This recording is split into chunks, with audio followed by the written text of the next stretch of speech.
Good morning. Today is Mother's Day.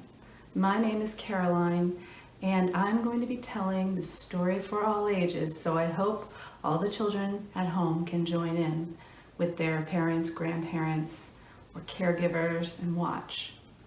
The story I will be telling from the point of view of 10-year-old Gloria. The story is called Mother's Shoelaces. Here is Gloria's story. Hi, my name is Gloria and I'm 10 years old in the 4th grade, and you should know that I love orangutans. And this is Tutu, my stuffed orangutan. I'm going to tell you about my mother because she is pretty awesome. My mother has always taught me to do so many things. She always says, Ria, that's my nickname because it's short for Gloria. She says, Ria, I want to teach you how to do things all on your own so that you can grow up to be independent. That's how my mother is. She's independent. She can do almost anything on her own. So she's taught me a lot of fun things like how to play soccer, how to play baseball. She's taught me jump rope and about a gazillion jump rope rhymes, which I love. She's also taught me important things like saying please and thank you, and that you should help a friend when they need it. And she's taught me to believe in myself and in my own ideas. And she's taught me to love nature and take care of nature. She showed me how to grow a garden, and I take care of it all by myself.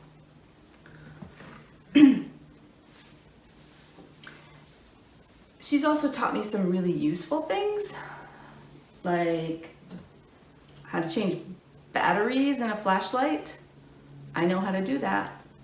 And she's taught me how to use screwdrivers, both flathead and Phillips head. I can do that.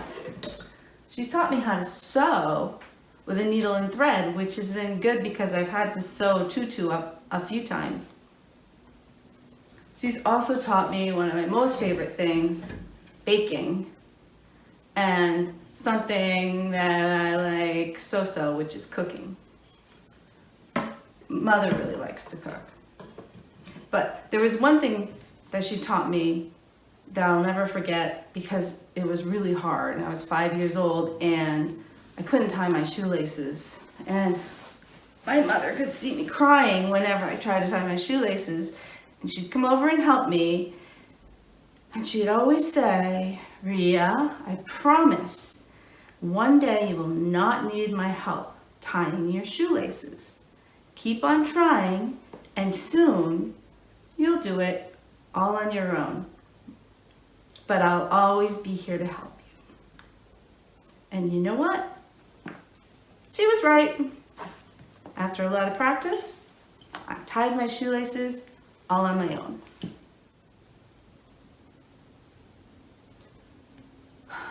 About 6 months ago, Mother was injured in a car accident. She had to be in the hospital for a while.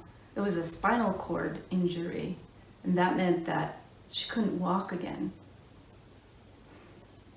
She couldn't feel or move her legs and her feet and needed to be in a wheelchair. Then she had to go to a special kind of hospital called a rehab hospital. And that's where the people taught her how to do everything differently. At home, Dad and I changed things in the house, and we built a ramp to go into the front door, and we moved Mother and Father's bedroom downstairs into the den. Mother's arms got really strong from using her wheelchair to get around. And the first few months after she got home were really hard. One morning I could hear Mother in her bedroom, and she was crying. And so I went over and peeked in her door, and I could see that she was trying to tie her shoelaces. And you might think, well, that's simple because she could still use her arms, right? But it's not as simple as you think at first to do that, because it was hard to position her leg the right way and balance and get it to stay in place to tie her shoelace. So she struggled at first.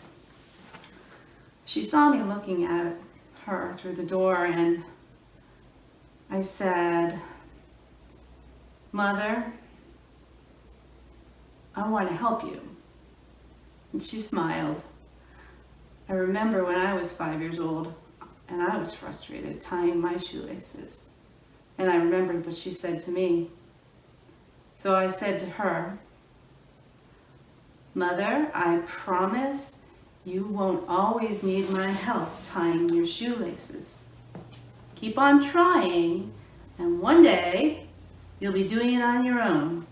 But I'll always be here if you need help." And you know what? I was right.